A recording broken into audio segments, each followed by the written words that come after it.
Welcome back.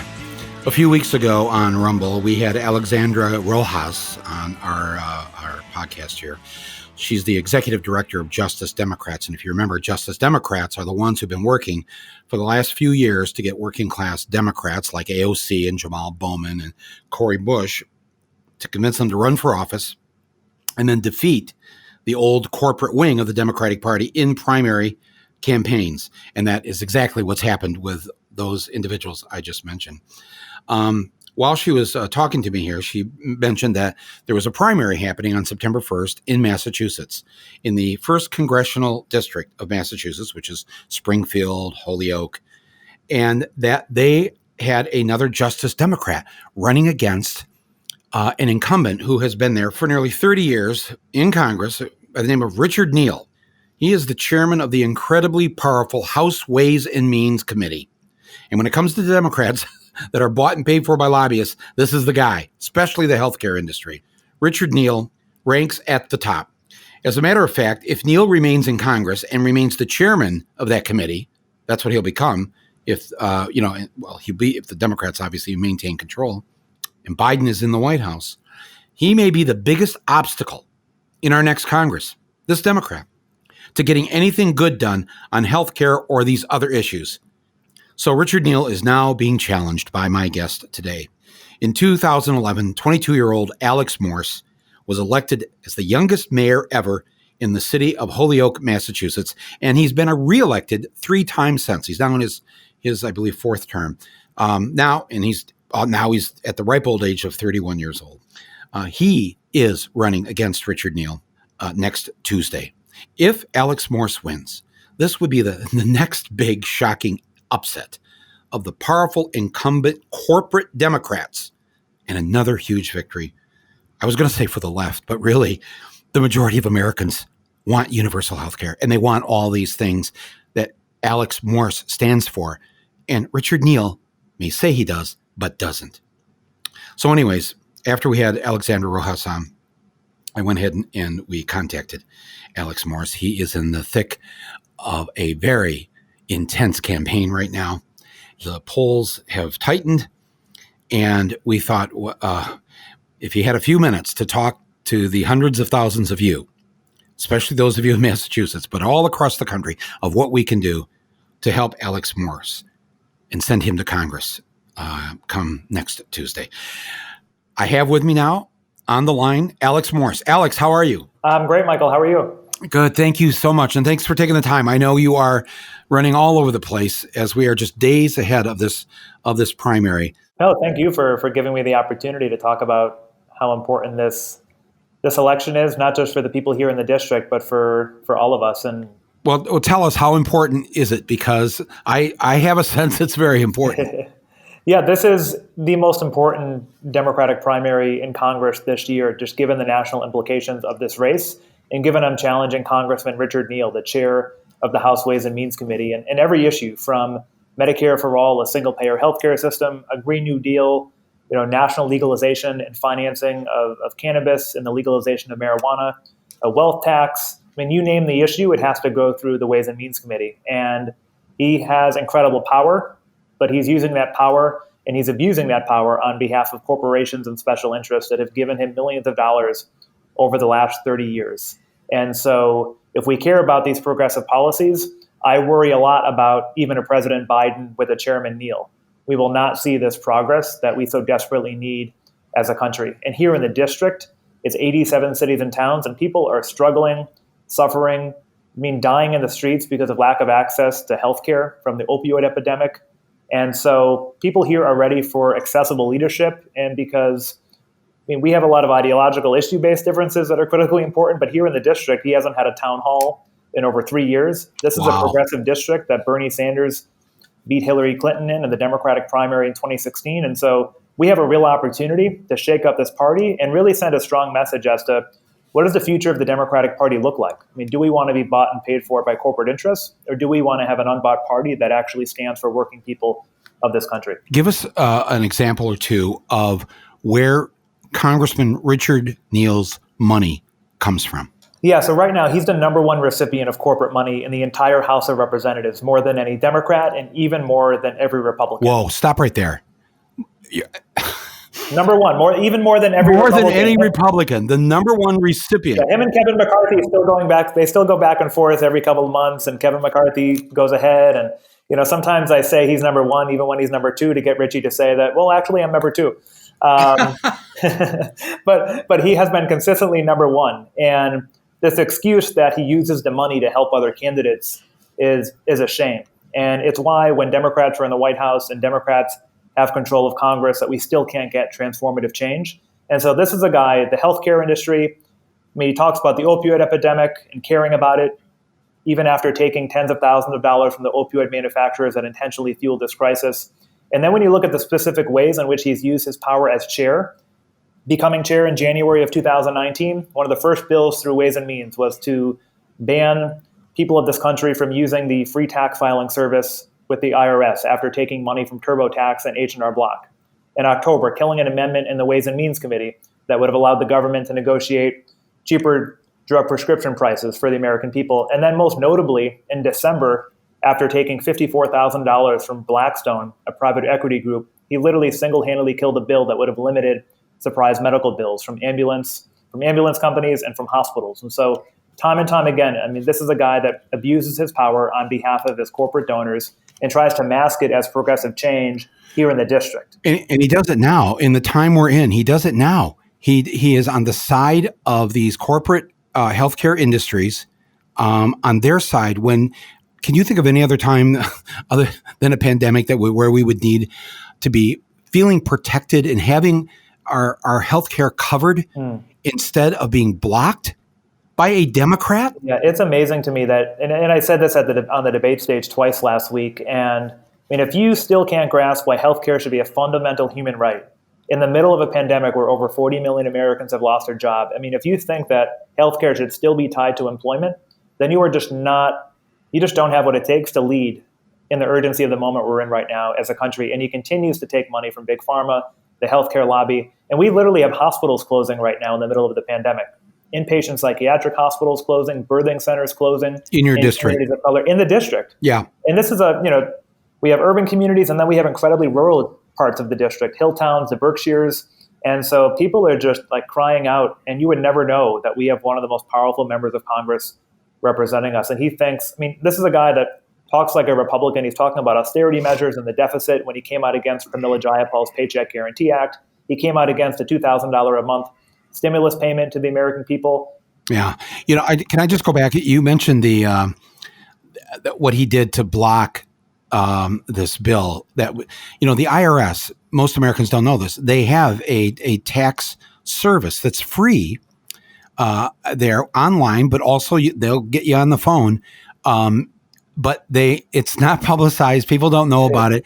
And it's because of all the money that TurboTax and these other for-profit tax entities have dumped into Neal's campaign and others. But let's continue on. For the people who are listening right now, who are clutching their pearls, who are getting the smelling salts out so they don't faint, why is Michael and Alex doing this? Why are they? He's a Democrat. We have to get rid of Trump. Don't speak ill of the Democrats. Trump. So I don't think we need to make it clear to people that we are with them. We are going to remove Donald Trump.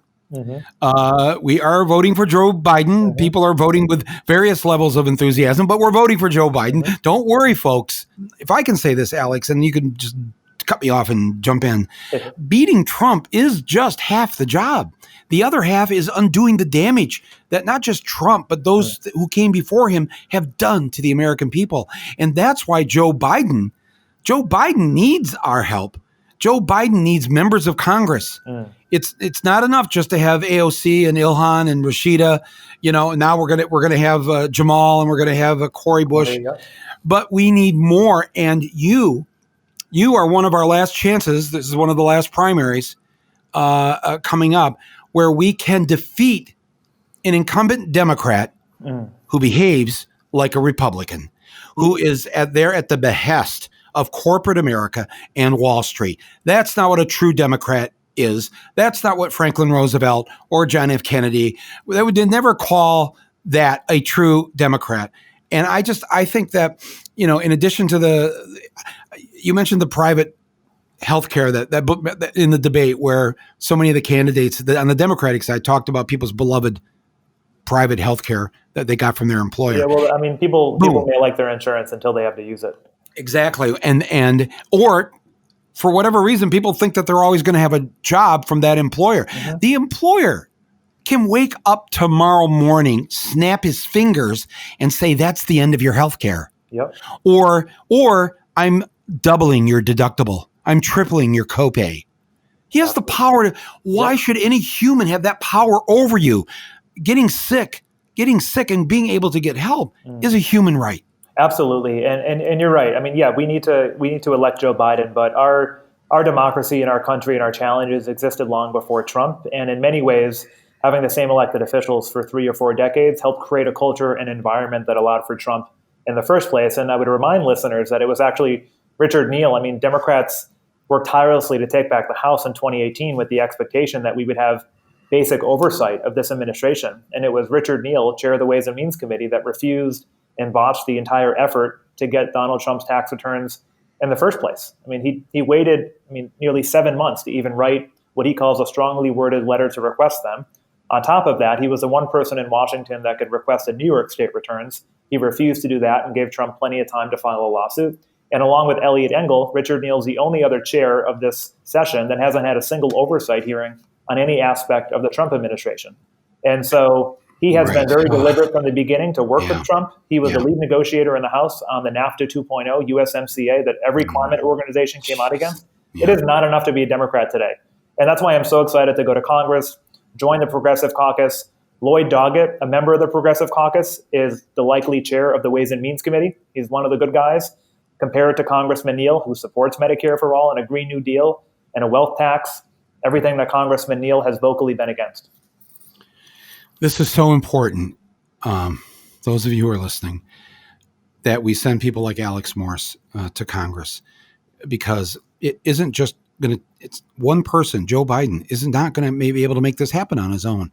We need, Eliot Engel, you mentioned, another 30-year member of Congress, long in the tooth, a Democrat, powerful head of the Foreign Affairs Committee, defeated this summer by Jamal Bowman, a middle school principal who ran against him and brought him down. Engel represents parts of Westchester County and the Bronx. And, and of course, Cori Bush, the Ferguson activist who in St. Louis ran and won the primary against a 50-year family dynasty there with the Clays, father and son. Over 50 years, they've controlled that seat. She won. But for all the people who think that this can't happen, how could Cori Bush? If you live elsewhere around the country, you may only know her because she was one of the people that stood for 400 straight days after Michael Brown was murdered in Ferguson. Stood with a sign, organized. Alex, you ran for office when you were, 21, 22 years old? Yeah, right? 21 when I announced my campaign for mayor. 21 when you announced. Now, I ran when I was 18 and got elected. So I know something about running as a young person. But now that you're old and you're in your 30s, I know. What has this campaign been like? I mean, we've read the stuff in the New York Times and other places where it seems like supporters of Neal have tried to smear you. And I don't want to get into a whole lot of this because we only have a little bit of your time, but let me just tell the people listening to this, if you don't mind me outing you, go for it. Alex is gay. Do I have that part correct? You really blew my cover there. Sorry about that. If Alex's parents are listening, please send all the love.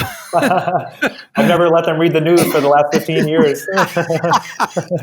So Alex is gay. And so there were these people purporting to be college Democrats or whatever they were. But what it turned out, and you could read this incredible investigative report in The Intercept. You can go online and read it. That they were colluding to try and smear you, Alex. And it's sickening to read some of this stuff because they peddled in the old bigoted, homophobic tropes and stereotypes about single gay men. Just tell me and tell us, because now the New York Times has written this great story saying, of course, you're vindicated. Of course, this was a lie.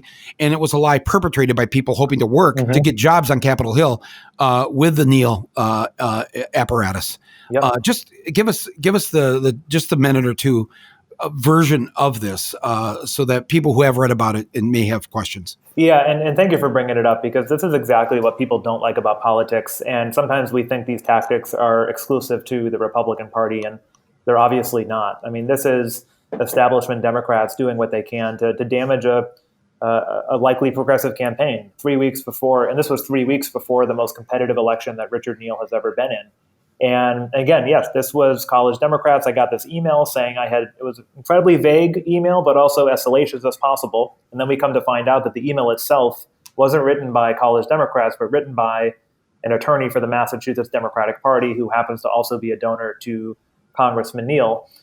That was then published anonymously in the UMass student newspaper, saying I had made college students feel uncomfortable and I was disinvited from college Democrats events. Mind you, I have been to one college Democrats event throughout the duration of this campaign, and then come to find out every day that passed that the folks involved were actually trying to curry favor with Richard Neal, secure a job and an internship, and were deliberately looking for me on dating apps to try to entrap me in a salacious conversation, which didn't happen. They showed a screenshot, and I was essentially saying, I'm marching in a parade today in North Adams. Hope you had a good weekend. And then we come to find out again that the Massachusetts Democratic Party leadership was involved in crafting the letter, and they had been shopping this story around to national publications that refused to do anything with it because there was nothing credible there. And so I will say, I mean, the impact on me, on our team, on our supporters, I mean, we are stronger today than we were 3 weeks ago in terms of fundraising, volunteer signups, local elected officials, getting inspired to get off the sidelines and endorse this campaign. We're now within just a few points with 13% undecided. And we literally just outraised Congressman Neal in the most recent reporting period. And that's all people powered. So it seems like their coordinated looks like they failed attack didn't work. And they thought it would work because if they made up a name, college Democrats, and they had the money behind it from this Massachusetts Democrat. I hate that. This is in Massachusetts, people. I know you were saying, what? I thought you said Arkansas. No. This is in Massachusetts, where they decided that the way they had to go after you was over your gayness, and that your gayness made them, what'd they say in the fake letter, nervous? Yeah, it was really hard for me to, I know, I remember reading it and it was just. What year is this? It's incredibly problematic too, because I read it and, I'm human too. So I read, you made someone feel uncomfortable, and I'm thinking, well, who? And then I'm thinking, well, if I did, I apologize. I regret that. And I think any human should respond that way. And that's what I did initially, and said, happy to chat and want to make this right. And then to come to find out that, number one, no response to that invitation to have a conversation. Then number two, to find out that no one was in fact uncomfortable. Instead, there was this month-long plot to try to entrap me to damage my campaign and my prospects against the congressman in collaboration with the Massachusetts Democratic Party. And then just the language that was used in response to these events, the use of words like predator and abuser, and so on and so forth. I mean, it wasn't just an attack on me, but the entire queer community. I mean, the influx of people in the LGBT community that reached out. It's like, I got into public life at 21. I started teaching a class occasionally at UMass at 25. I mean, I am mayor, whether I'm at City Hall, the grocery store, out and about, and I've been very consistent about, like, we should be able to be unapologetically ourselves. Like, I will not apologize for being young and gay and single and occasionally using gay dating apps and having consensual adult relationships. And nor should we set a standard where young people, single people, gay people feel like they have to choose between running for office or having a life. So you've just admitted that you have been consistently gay. Is this correct? Well, consistently gay since my entire life. I mean, that's the one thing I've been consistent about, I guess. Well, I'm telling you, this letter and this smear, and that it would come from Democrats. But why I sound like I have surprise in my voice? Look, obviously, there are so many good Democrats and so many good people are part of all this. But this kind of ugliness, because they are so afraid of you unseating next Tuesday one of the top party hacks who's been there for 3 decades and that you would come along, that you're raising more money than him, that their heads are spinning and they don't know what to do. And they thought, let's play the gay card and hope that works. In a Democratic primary, they think that Democrats, liberals, are going to go to the polls on Tuesday and somehow take the bigoted bait that they put out there. It's hats off to you and everybody, and to The Intercept for the story, to the New York Times for using the word vindicated. I saw that New York Times article. They did a much better job than, I will tell you, a number of local media here in the district. Yeah, well, but look here. We've got, what do we've got? We have like 6 days here. 6 more days, part of the countdown. It's not much here. So tell us what people who are listening to this right now. They're listening all over the world, but they're mostly in the United States. But somebody's listening to this right now in Kansas City. Somebody is listening to this right now in Scottsdale, Arizona. They're almost 3,000 miles away from you. What can they do? What can I do? What can people do right now? Because we want you to win next Tuesday. We want change in this country.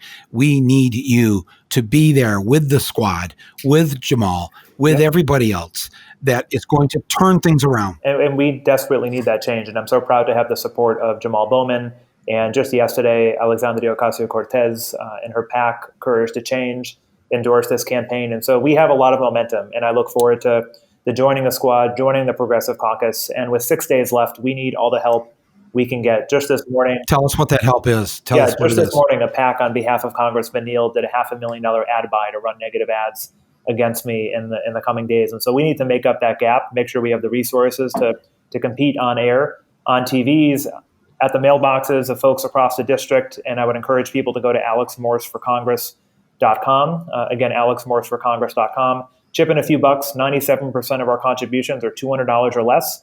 Compare that to less than 1% of the congressman's donations that come from grassroots contributions, $200 or less. And so we know we can win on Tuesday. He may have millions from corporations, but what he doesn't have is just everyday people, the working class people of this district and this country that are driven by values, not driven by obligation and loyalty. We're loyal to our values and to working people and to middle class families of the district to actually make a difference. And as you noted, I got into public service as a 21-year-old. I grew up in poverty. Neither of my parents had the opportunity to graduate from high school or go on to college. My dad still works at the same meatpacking plant in Springfield that he started at 34 years ago.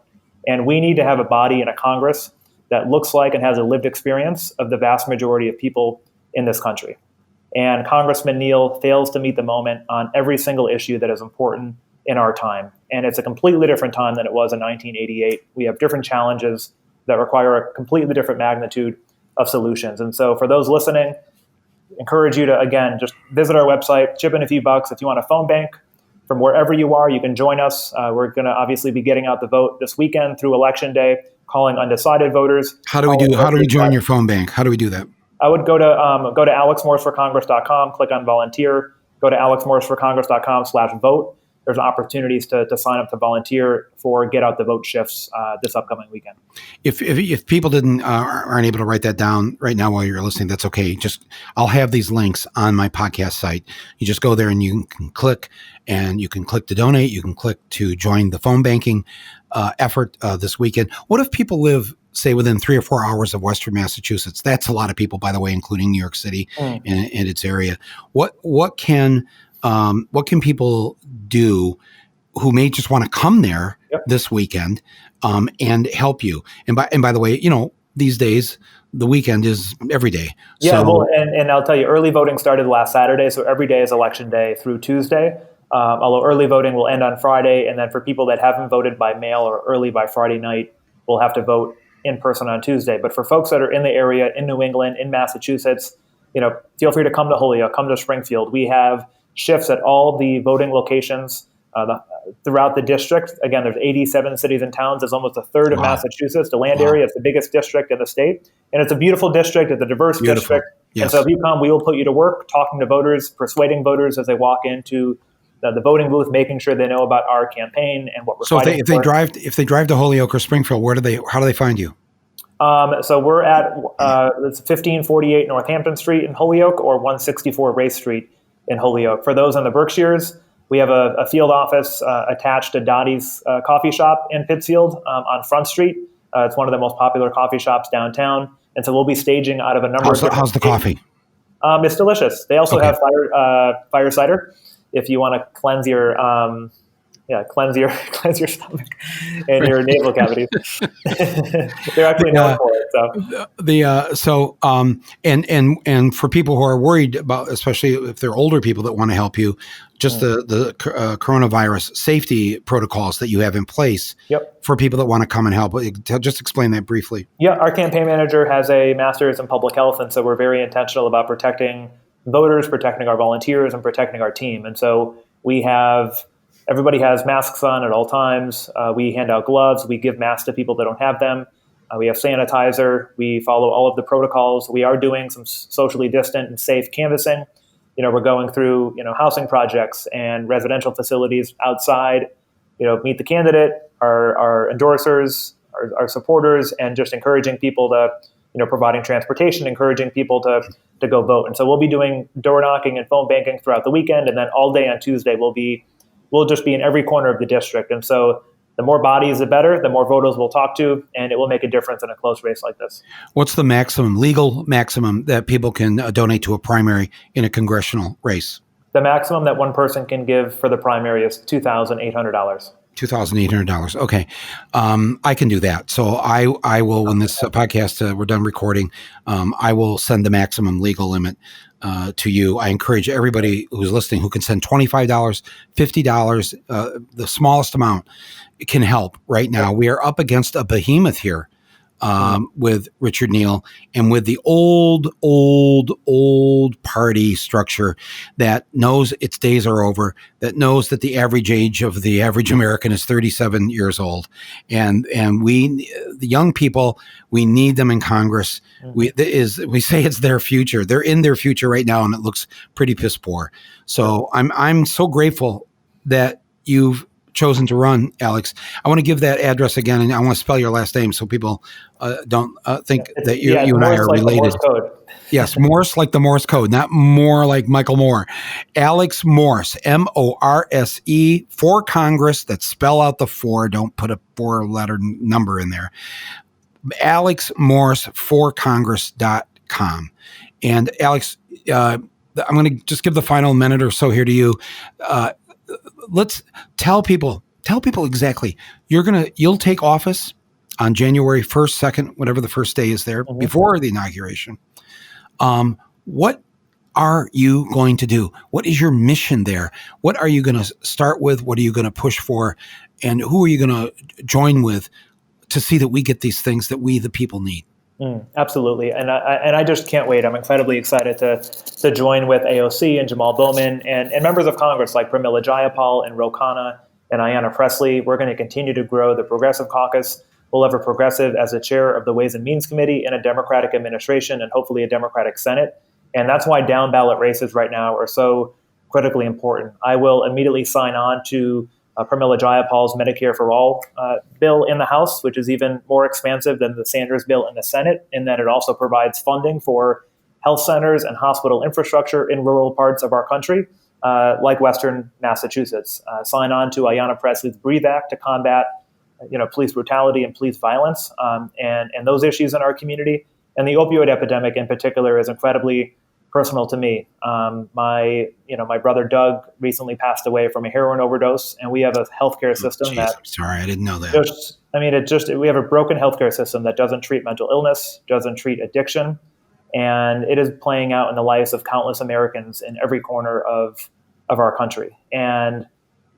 And so I am just incredibly excited and honored to have mounted this campaign, honored to even have this conversation with you, and thank you for the work and values you fought for so long. And really looking forward to closing this over the next 6 days. And it would just be an honor to not just represent the people here of the district, but people in every corner of this country that are crying out for real progressive leadership, and most importantly, a Democratic Party that actually stands for people, not for special interests and corporations.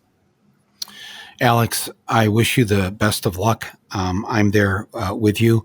I will send you my contribution immediately. I will join the phone banking this weekend.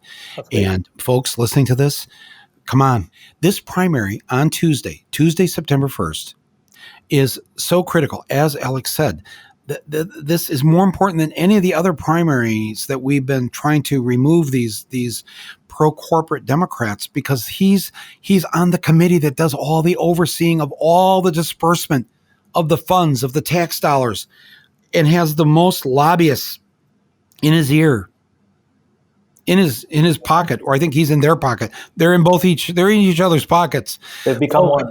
They have become one. And this is another one we can win. This is another one. Come on. We need to rise out of our despair and support Alex in whatever way you can, no matter where you live across this country. Please do this. Please do this. This is so important. Go to alexmorseforcongress.com.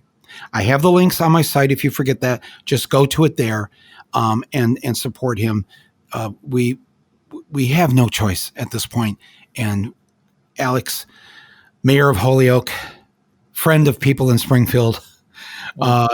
If anybody who lives near Western Massachusetts can go there, please do that. I'll put those addresses on my site here too, if you just want to get in the car and go there.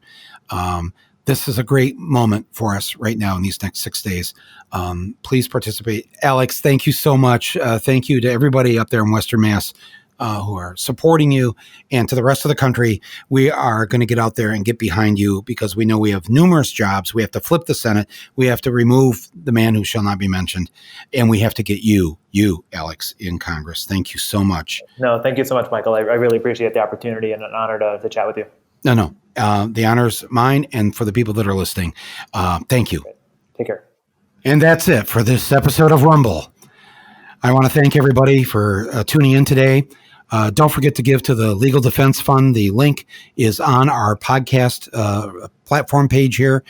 Click and give just whatever little bit of money you want to help those who are being arrested and harassed by the police because they're out in the street standing up for you and I.